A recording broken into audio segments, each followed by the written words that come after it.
What's up, guys? OldManTup coming at you today with the first of what I hope to be many episodes of the High Five Club.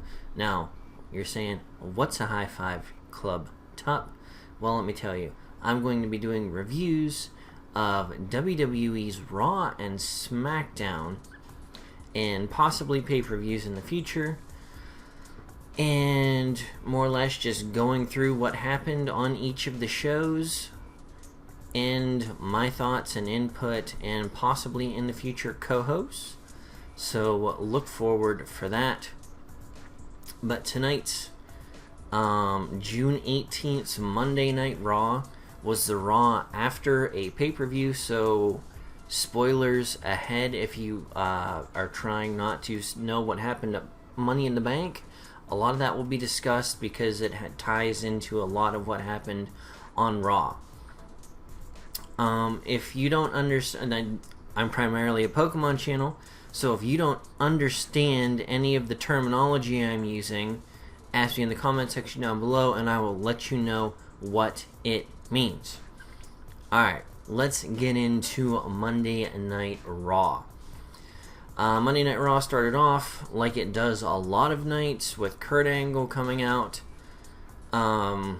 Actually, the first thing was no surprise to me after I found out the results of the match was a look back at what happened at the Women's Championship match for Raw on the pay-per-view, Money in the Bank, and it was Ronda Rousey versus Nia Jax. And going into Money in the Bank, I fully expected some kind of outside interference or something to happen to where there was a disqualification, because I didn't think they'd let Ronda win this early in her career, and I didn't think they were going to let Nia Jax beat her clean, because in my opinion, if either of those were to happen, neither are good storylines down the way. I mean, if Nia Jax just straight up beats Ronda Rousey, that completely kills everything going for Ronda Rousey that the WWE has ponied up the dough to create instantly. So I knew that wasn't going to happen. I didn't think Ronda was going to beat Nia clean, because I don't think she's just too green. Not that they haven't done that before, but I mean, she wasn't in NXT or anything like that. So I just didn't think she was ready, even though she claims she is. I just didn't think she was ready for that role. I don't think she is as PG on the mic as WWE would want her to be in that position, and I still think she needs to get a little bit more down on the microphone as to what she should and should not be saying. Many innuendos and things she said, and or curse words, which, I mean, they've been getting much more liberal with the PG rating as far as language goes. Liberal, yeah. Loose with what they want is a PG rating. But as to what happened, it shows Nia Jax and Ronda Rousey putting on a very good match. It gets to a point where it looks like Ronda is going to win with her arm lock, and the Money in the Bank winner from that night comes down, who was Alexa Bliss for the women, and she just beats the crap out of Ronda Rousey and Nia Jax with her briefcase. She does this before she cashes in, so like I said before, the match ended in a disqualification, and after she beats both of them to a pulp, she cashes in her match, hits like 2 moves, gets her DDT, and then, what's her move called off the top rope? Twisted Bliss, and then wins 1, 2, 3, as clean as possible. I mean, aside from the assault that happened before the bell rang, but I mean, she beat her 1, 2, 3. So Alexa Bliss is now the Raw Women's Champion, which I mean is fine with me. She is bar none the most talented on the microphone and acting on the women's side and possibly the men's side. Fight me. Yeah, she's just fantastic. I mean, she is the best heel in the company, aside from maybe Samoa Joe, but I mean, he's not on that show anymore. Maybe The Miz. I mean, as far as performance goes, I mean, it's pretty much The Miz and Alexa Bliss, and they're on different shows now, right? And they are the golden standard as far as that goes. Mic skills, believable performances, they are the cream of the crop, and there is no one better than them on either show. If you disagree, let me know in the comment section and I will tell you why you're wrong. But she comes down, like I said, Kurt was already in the ring, and he lets us know that Alexa had demanded that she be crowned the Raw Women's Champion on to open Raw, which I mean, I figured of all the things that happened, that would be the first thing we knew about on Raw. What happened in the Women's Championship match, and the champion would come down. Alexa cuts a fantastic promo. For those of you who don't know, promo is pretty much just that monologue, more or less. They just come out, they talk about something, and she is the like I said, best heel, women, men, bar none, the best. Which is why she keeps getting the belt, because she carries it better than anybody in the company. So that was good. Alexa Bliss comes down, runs her mouth. Ronda Rousey comes down. Alexa gets behind Kurt, and for a while Kurt holds Ronda back.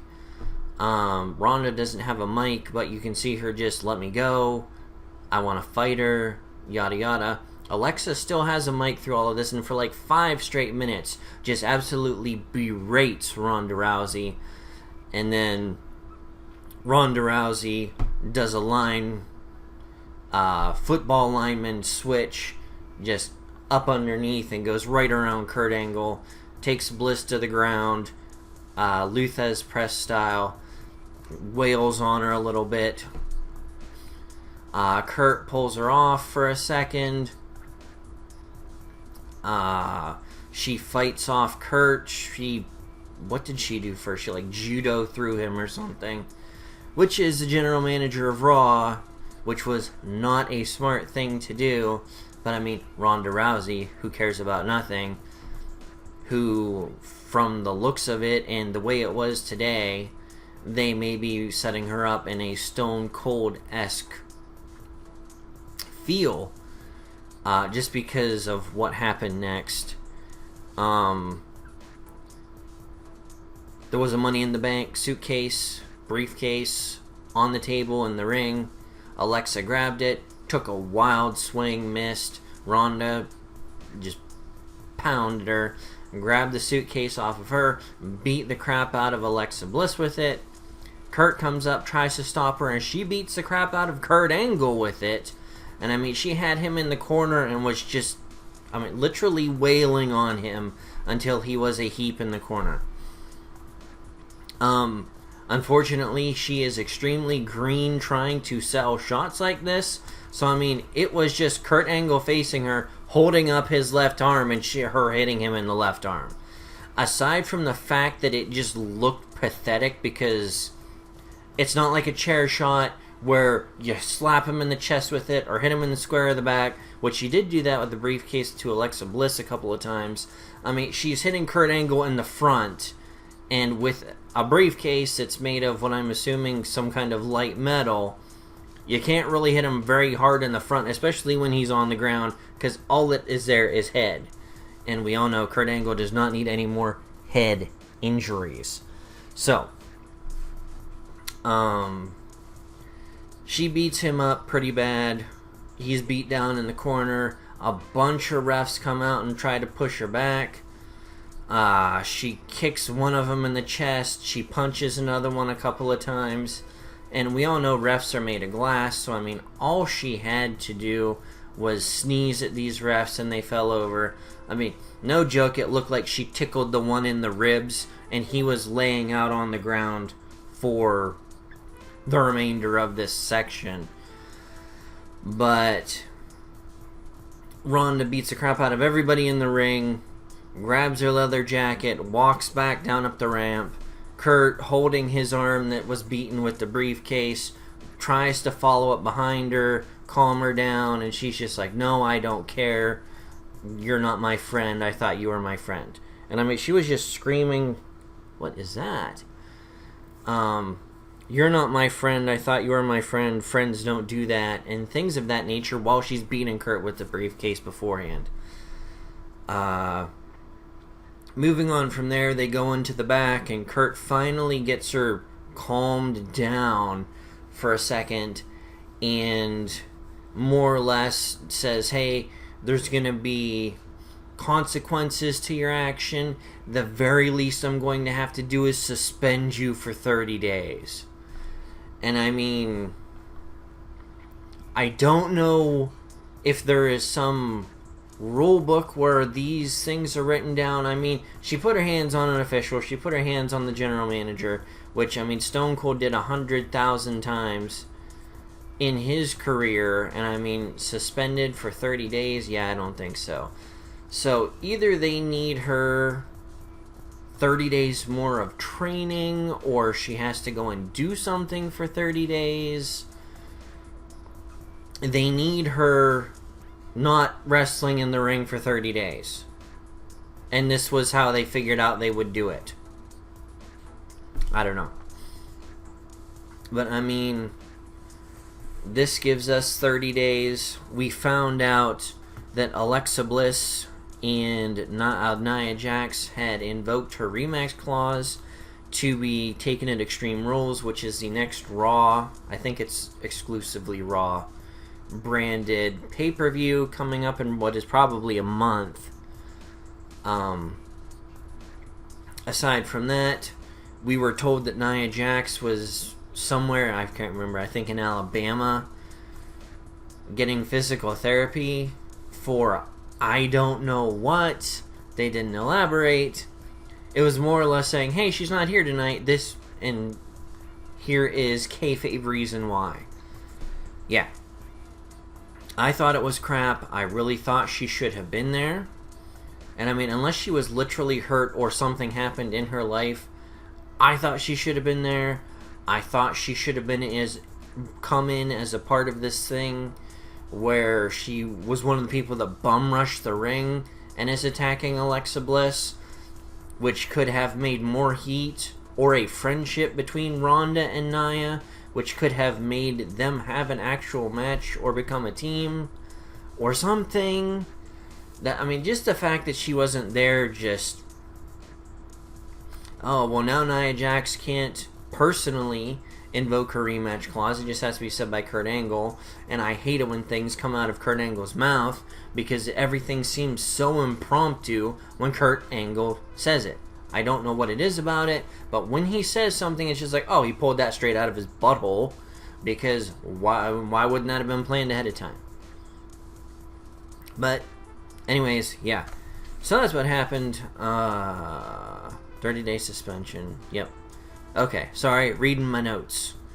Next, Seth Rollins came down to the ring, and this, I didn't like the pacing of the show here, because the two most important belts that are going to appear on Raw are the first two things that happened. So, I mean, in my opinion, the most important thing that happens on Raw happens bing, bang, boom, and you don't need to watch more than 20 minutes of Raw this week, because nothing else is really relevant.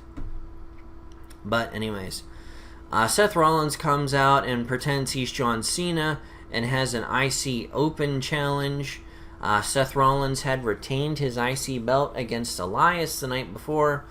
Again, I didn't see the pay-per-view, but as far as kayfabe goes, all the announcers are like, oh, he had such a great match. Elias took him to his limits. I can't believe he's out here wrestling tonight. yada yada boo hoo, hyping up the fact that Seth Rollins is a man, myth, and legend because he laced up his boots after wrestling the night before. Anyways, Dolph Ziggler and Drew McIntyre come out, and it isn't evident who's going to be wrestling as they walk down to the ring.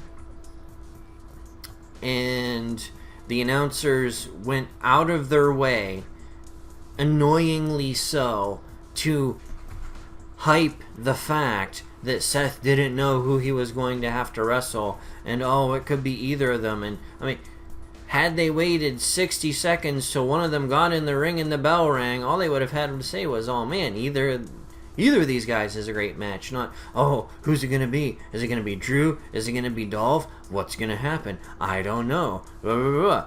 It's an open challenge, you morons. He didn't know who he was fighting anyways. So it's not like he was going to prep for one and not the other. Shut your face. Alright.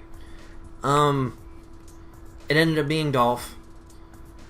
Dolph and Seth put on a good match.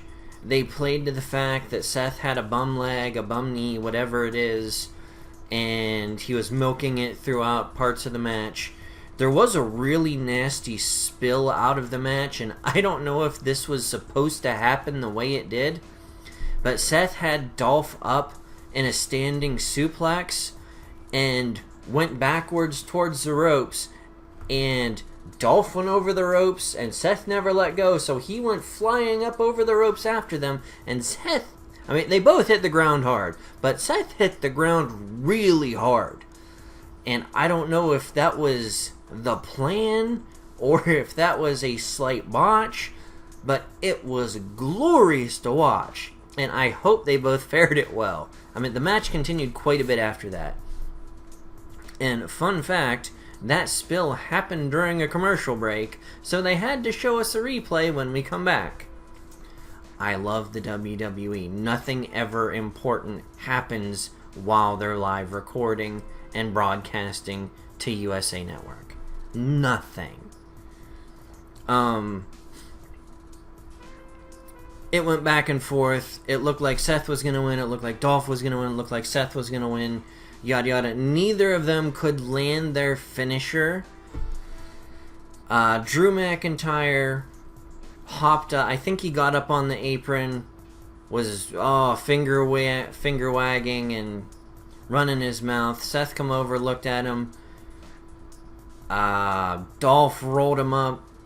Seth reversed it, rolled him up, got a 2 count. Then Dolph reversed the reversal, had 2 huge handfuls of tights, and got a 1-2-3 pin. I don't know if you want to call that a clean win. I don't think they really care about handfuls of tights as far as the rules really go anymore. But Dolph Ziggler is now the Intercontinental Champion. And I'm just like, we had weeks worth of build-up into the Elias-Seth match. From what I understand, they had a fantastic match, but now we're going to have an open challenge. There's going to be no build-up or whatsoever or hype for this match, and Seth Rollins is now going to lose the belt. I don't understand the booking for that. And I mean, don't get me wrong. Between Dolph and Drew McIntyre, one of them should have a belt, because they're both fantastic performers, even though I can't stand Dolph Ziggler's boo-hoo deal that he had going on until recently. Him and Drew McIntyre definitely have been rattling some cages since they've joined up on Raw. But Dolph is the champ now. He walked around the ring. Seth is just sitting there with this look of disbelief that he lost the belt, which, why would you do that when you have Dolph Ziggler and Drew McIntyre circling the ring like shit while they're actually in the ring? Dolph walks over, wags the IC championship in front of Seth's face. Seth gets a little riled. think Drew hit him from behind. I don't remember exactly. But I mean, Drew and Dolph just stomped Seth Rollins after the match. And that's what they've been doing to everything that's been going on. So, I mean, it wasn't a surprise. And it wasn't like, oh no, what's going on? This is bad either type of thing. So, they stomped Seth Rollins. And now Seth Rollins doesn't have the belt. We find out a little bit later, and I don't know if I wrote this down, so I'm going to mention it now. Seth said later, like way later in the show, that he's going to invoke his rematch clause next week on Monday Night Raw, so we'll get to see that next week. Next, we get to see a little package they put together from the men's Money in the Bank match.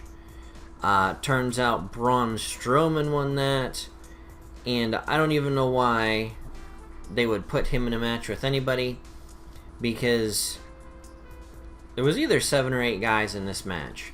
And if there was 7 guys in this match, the package they cut made it look like all of them were teaming up against Braun Strowman, beating him with ladders, and no joke, piled like 7 or 8 ladders on top of him and left him under this pile of ladders. I don't know. I know these were not like super real ladders. They're lightweight. They're made to be thrown around and tossed and all this good stuff, and hurt as little as possible. So I mean, they're probably like super light aluminum ladders. And they're all stacked on top of them. And not much is going on at this point. I mean, everyone else is just fighting. There's a little bit of back and forth between some of the guys almost getting the belt. And at this point, who was it? It was Finn Balor goes back to grab one of the super long ladders that were thrown on Braun Strowman. And of course, when he goes back to get this, he starts pulling the ladder away. Braun Strowman emerges like a zombie coming up out of the ground through these ladders, grabs onto it. Finn is walking the other way with the other end of the ladder, of course, and is like, oh no, why is this ladder stuck? And turns around and is like, oh no, he's still alive. We thought we killed him. Yeah, type of thing. And despite 7 or 6 men's better efforts, they could not take down one man, and Braun Strowman wins the Money in the Bank briefcase. And I cried, because of all the people in the match, he needed it the least. I mean, Braun Strowman does not need a Money in the Bank contract in order to be Braun Strowman or get a shot at the belt. How long has it been since he's lost a match that he shouldn't be in the title picture anyways? I mean, this is just a cattle prod to start the stampede of, I'm going to find, whenever Brock Lesnar decides he's going to have a match, I'm going to be there to do something about it deal. Which, they could have just made him the number 1 contender because he hasn't lost in forever. So, I don't know. I really don't know. I was surprised they gave it to him. So many other wrestlers in that match could have benefited from having that. And I mean, what does what's he going to do with the briefcase aside from, I mean, he's just going to walk up to Brock Lesnar, put the briefcase down at his feet, and fight him. There isn't going to be any of this, oh, when's he going to cash it in? Is he going to come down at an opportune moment, beat somebody up, and then cash in for a sure win? No, that's not Braun's style. And in my opinion, that's the person that should have it, should have that MO. It should have been The Miz. It should have been Finn Balor. It wasn't either of them, and it makes me sad. But that's what happened. Braun cuts a promo just saying, as soon as Brock Lesnar shows his ugly face, I'm going to take his belt because I have the Money in the Bank contract. He talks about all the stuff he's done, winning all the matches he's won, yada yada, but nothing was important as a Money in the Bank contract, whatever. Kevin Owens comes down at the very end of the promo and tries to befriend Braun and tell them that they can use each other, be a benefit as allies, etc., etc. Braun almost beats the crap out of him had Kevin Owens not gotten out of the ring as soon as he realized Braun didn't want to be buddies. And KO, KO, who was thrown off, what did they say?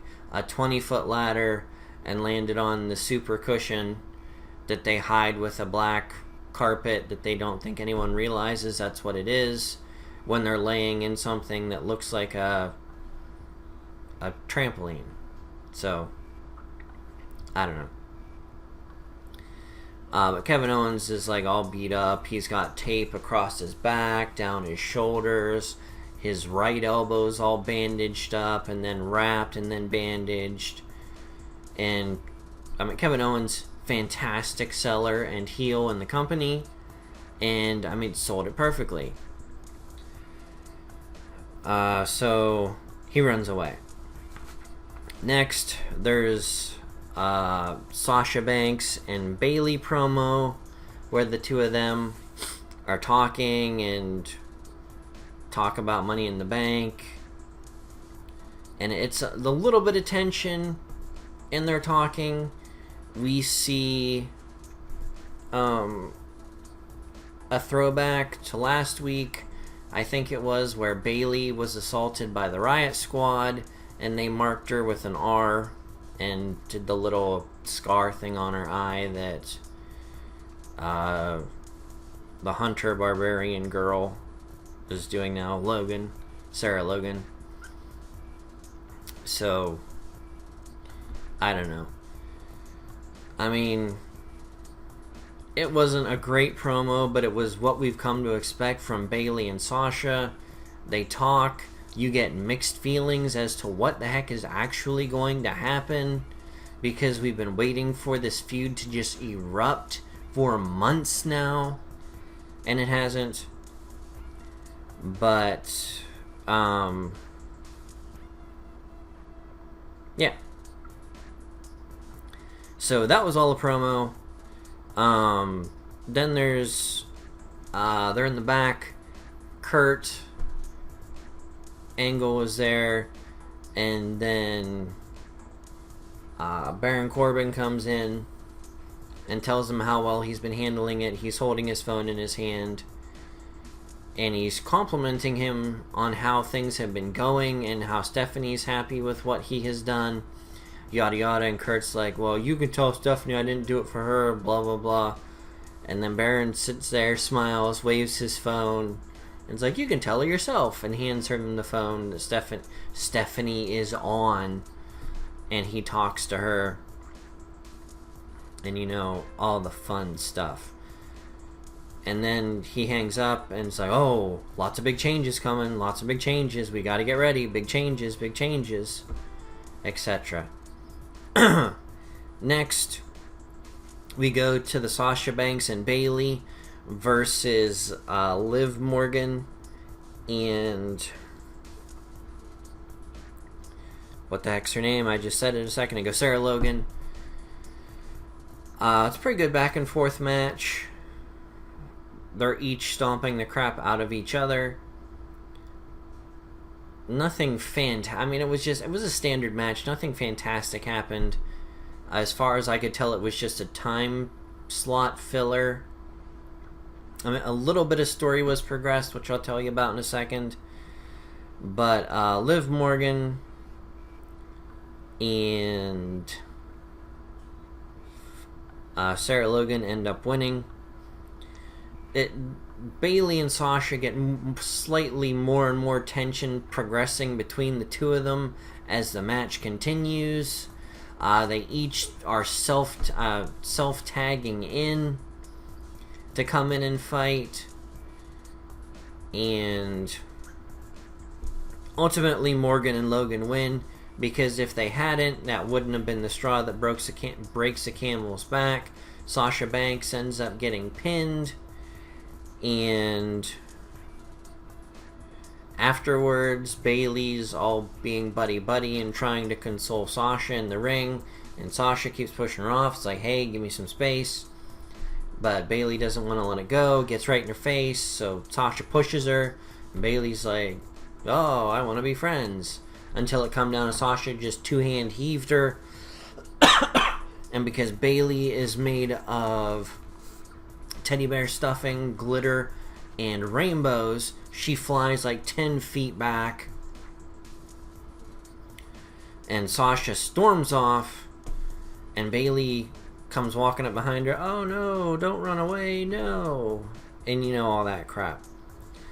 Very next thing, they cut to backstage where Sasha is walking towards the camera like most backstage promos.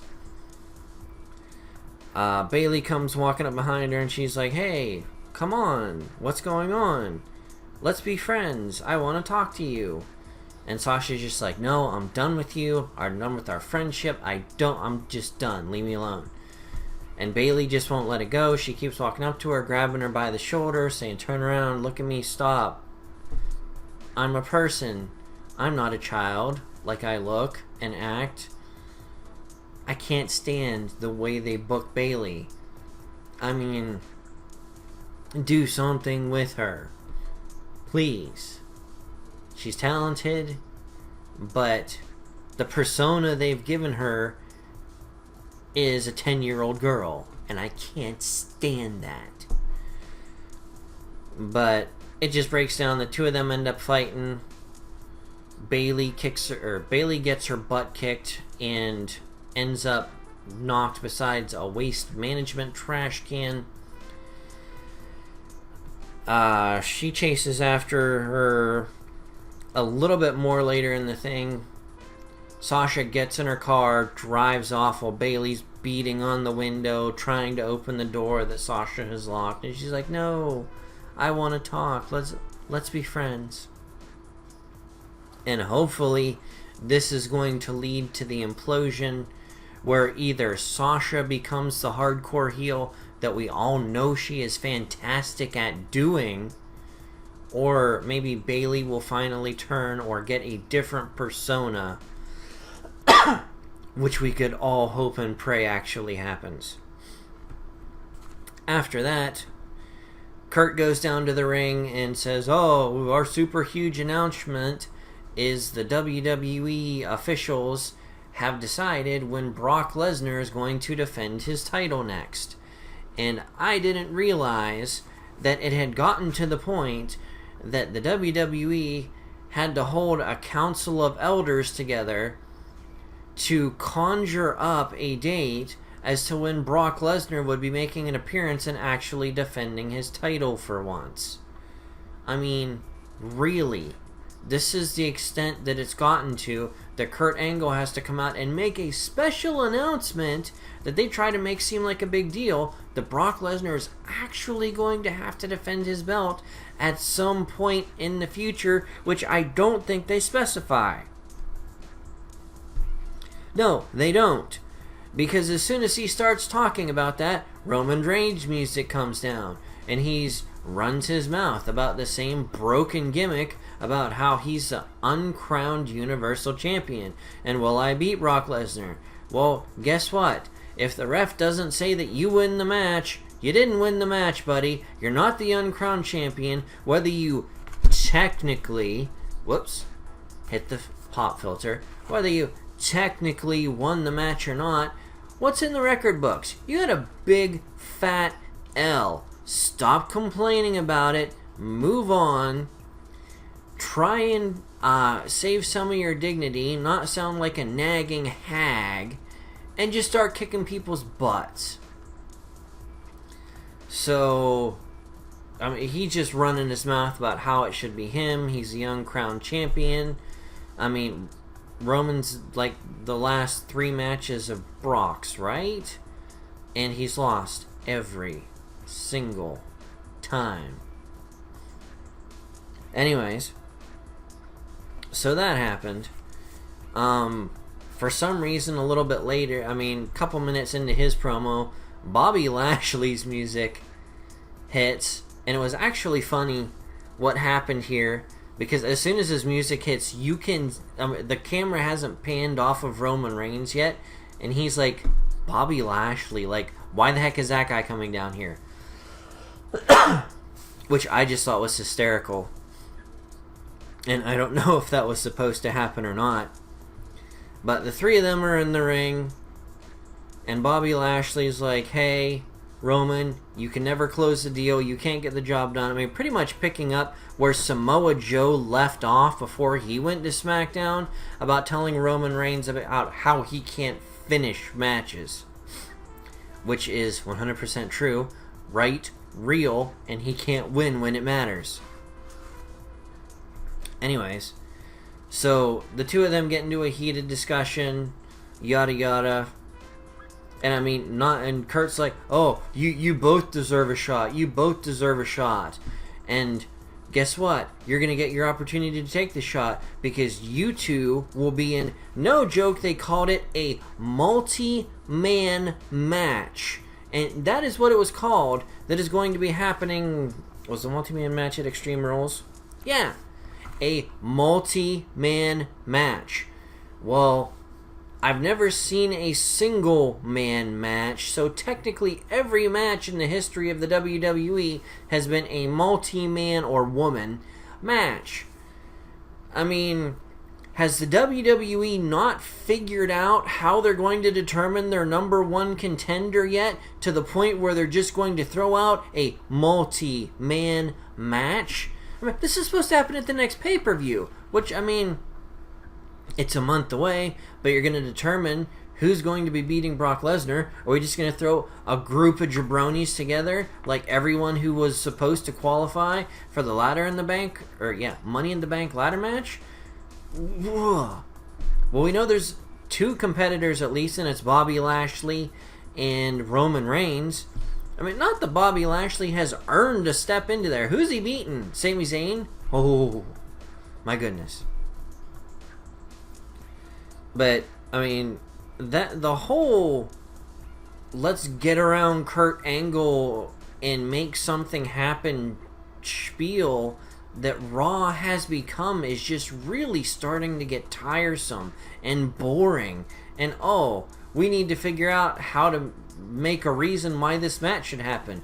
Let's have everyone gather around Kurt Angle, and clearly there should be a fight then.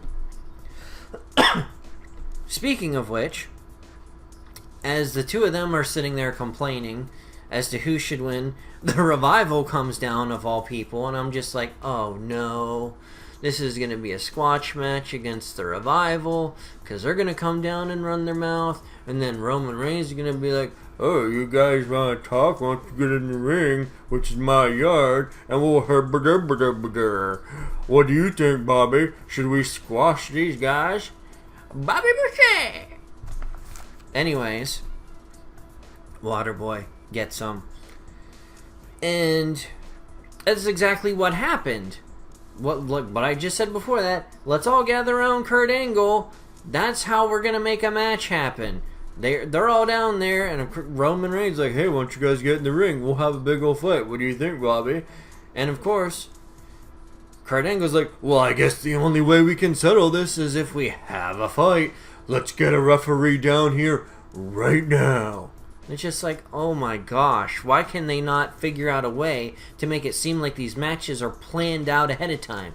What is happening, WWE? Has your creative staff really come to that much of a writer's block that we can't figure out how to make a proper card for a show without having Kurt Angle in the ring to just be like, oh, we got 4 guys standing around. Let's make a tag team match.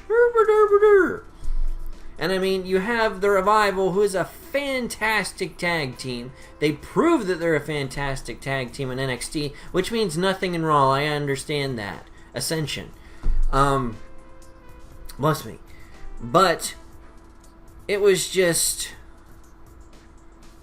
you have a seasoned tag team. Granted, they are a head and shoulder shorter then both Roman Reigns and Bobby Lashley. I think they gave up almost 300 pounds to the team. But it's just disgusting that the only thing we can figure out for our people who are going to be going into a number one contenders match at the next pay-per-view to do is have a squash match with an established tag team. That really promotes how good your tag teams are in your tag team. I mean, granted, the WWE doesn't give a crap about the tag team division. They don't. Don't try and tell me that they do, especially not on Raw. They don't give a crap whatsoever. That's why so many of these tag teams who do fantastic until they get onto the main show get absolutely destroyed as soon as they get called up. It's disgusting, and the WWE should be ashamed of how they treat their tag teams. But of course, Roman Reigns and Bobby Lashley just beat the tar out of the Revival. Lashley and Reigns get a little bit of back and forth, tagging each other in. At the very end, Roman Reigns, I mean, this was textbook exactly what is going to happen, and as soon as he leaned back in his corner, I knew what was going to happen. He's got one of the Revival dudes, I don't remember which one it was, laying on the ground.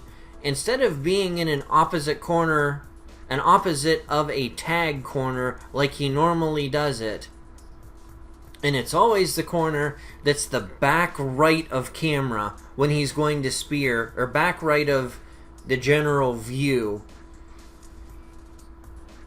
Here's entrance ramp. Here's the entrance ramp. Here's the back right corner. I hope that translates right as to where I'm going. But you understand. Here's the entrance ramp. He always goes the opposite of the entrance ramp and the back corner from the camera. That's where he always spears from, because that's where they have the most cameras to watch from the most angles. That's why they do that. But this time, he went to where Bobby Lashley was standing I hit it again, for no reason whatsoever besides so Bobby Lashley could tag himself in and steal the victory, which is exactly what happened. He went to, ooh-ah. And as soon as he ooh-ahs, Bobby Lashley just slaps him right in the chest, which was hysterical, and I almost peed myself laughing. But Bobby Lashley slaps him in the chest, and the only thing better than that is Roman's just like, oh, did you just tag yourself in? I mean, Patrick Star looking mofo at this very second, like, huh? And he's just looking at him like, what just happened? Bobby Lashley comes in and spears, which I don't know if that's Bobby Lashley's finisher or not. I honestly don't. But comes in, spears Revival dude, pins him 1, 2, 3 for the victory. And it's just like, oh my gosh, that was too much. And that wasn't even the last match of the night. There's another match after that. But he gets a victory. Not much happens. Bobby Lashley's like, that's how you do it, son. Get some. And then just walks off. But I mean, the two of them could have a fantastic feud. And I would actually enjoy watching Roman Reigns do that. Just so I hope he gets a tar beat out of him. Because Samoa Joe isn't around to do it anymore. So who else are you going to have step up? Next, we have Finn Balor and Braun Strowman. And, oh, no, this is what happened. Finn Balor walks up to Kurt Angle and Baron Corbin, who are in the back, and says, hey, Kurt, I would like into that match that you were talking about. He even called it a multi-man match, because that's what they had referred to it as. Hey, I'd really like to be in that multi-man match. He said, I will literally do anything to do it. And, of course, Baron Corbin just starts firing off at the mouth and is like, who do you think you are? You think just because you held the Universal Championship for what was less than 24 hours that you deserve a shot at it? You're a punk. You're lucky that someone like me didn't come across and take it off of you, yada yada. I mean, classic heel banter aimed at Finn Balor. There was a little bit of back and forth. Then Braun Strowman walked up and was like, hey, be nice to my friend Finn. And then for some reason, Kevin Owens showed up. And, of course, Kurt Angle is standing there, and people are having a conflict, so let's make a match of it. And that is exactly what happened again. It ended up being Baron Corbin and Kevin Owens versus Braun Strowman and Finn Balor. I'm just like, oh, why does this have to keep happening with Kurt Angle? Just make some stinking matches, dude. Why can there not be an established card that you talk about from the beginning to the end of the show about, oh, this is our main event. Oh, this is this. This is what we're going to do today. This is going to be in the middle of the show. This is going to be towards the end. Wow, this is going to be an excellent show. That's how you keep people watching your freaking show, because they know something amazing is going to happen at the beginning, the middle, and the end. Not just, oh, well, I guess we're going to cash out early because we just saw Alexa Bliss come in to start the show off. They didn't talk about her having a match, which would probably be the highlight of the show, so we don't got to worry about her coming back out. Seth Rollins, who probably has the only relevant belt that's going to show up on the show, just lost it in the first actual match of the night. What is there left, unless you are trying to get results from Money in the Bank that you didn't know about before? Because, I mean, pretty much the rest of this was irrelevant trash after that. Just trash. I mean, we got a little bit of information, which we would be able to find out about if we watched the first 5 minutes of SmackDown, probably. But aside from the multi-man match, nothing else really happened on this show. Pretty much nothing. Nope. I mean, we furthered the Sasha Banks and Bayley possible feud coming up, which would be great. I mean, we got a little bit farther in story progression for that, but aside from that, nothing else really happened in an hour and a half worth of show. Know what you're thinking? Tup. Monday Night Raw is a 3-hour show. Well, I watch it on Hulu because I work midnight turn, so there's no point of me watching it before, because I work through all of Raw, I work through all of the pay-per-views, I work through all of SmackDown. So I watch it the next morning. And when you cut out all the commercials that USA puts on there, it's an hour and a half worth of show. Almost exactly an hour and a half worth of show. So half the show is commercials.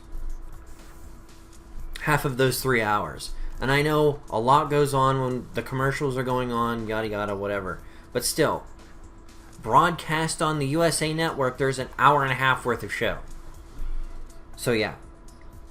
But Balor and Braun versus Kevin Owens and Corbin, it was a pretty good match. Kevin Owens didn't do a lot because, like I said, he was nursing his injuries. He got tagged in, would only be in for a couple minutes, tagged Corbin right now. Corbin looked fantastic. I mean, since he hadn't really had a match in quite a while, I was a little surprised for him to be as spry and lively as he was. But, I mean, he sold his shots pretty good. He had to fight Braun Strowman, and what do you do against Braun Strowman? You let him run himself into a ring post, and that's exactly what happened. But a couple good spots in the match. I mean, one spot where I just went, oh.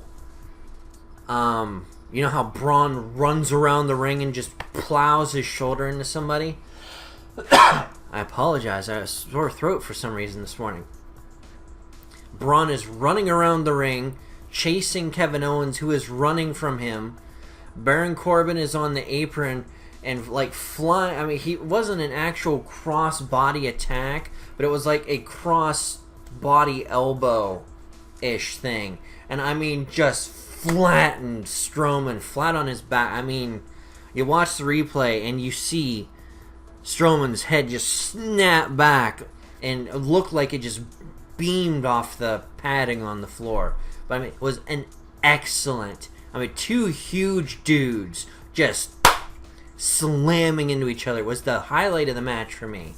I mean, aside from the fact of who won, which I liked even more. But you get deep into the match. Braun gets more and more intent on taking Kevin Owens out for some reason, because apparently throwing him off a 20-foot ladder wasn't enough the night before. He runs into Kevin Owens on the outside through the wall that is in front of the timekeeper's table. You know that little space where there's nothing at except for usually the ring bell? I think that's what they call the timekeeper's table. I mean, he ran him through that. I don't want to say spear because I don't know if that's exactly what he did. But, I mean, plowed into Kevin, went through that wall, and that took them out of the match for the rest of the night. So it ended up just, I mean, for the majority of the rest of the time. So it was Corbin and Balor, and they went back and forth. It looked like they were each going to win a couple of times. Eventually, Corbin got the upper hand, hit a end of days, and got the 1-2-3 as Braun slides under the ring as 3 is hit. And Corbin and KO win, and that was really awesome. Because, you know, you think, well, it's Braun Strowman, and Braun Strowman, I mean, granted, Braun wasn't pinned. But, you know, hey, they don't lose matches, and they lost a match, and it was awesome, and I enjoyed it. So that was good. I mean, the first 2 matches were really good. The last match was good. I mean, you get Finn Balor in a match, you know you're going to see some good stuff happening. You get Braun Strowman, you get one of a handful of moves. He does the same thing every week, but it's just so entertaining because he's just entertaining, and that's why he is as good, or he's getting the push that he's getting, because people enjoy watching him. Alright, and we are approaching almost an hour of talking about an hour and a half's worth of action. So how awesome is that? Maybe I'll have to figure out a way to condense these in the future. But that was Monday Night Raw. Let me know what you guys thought in the comment section down below. If you have any comments, questions, things you'd like to see me talk about more in depth, or add possibly to these in the future, I would greatly appreciate that. But anyways, guys, I've been OldManTup. You're awesome. And thank you for watching the first episode of the High Five Club. Catch you on the flip side. Stay too sweet.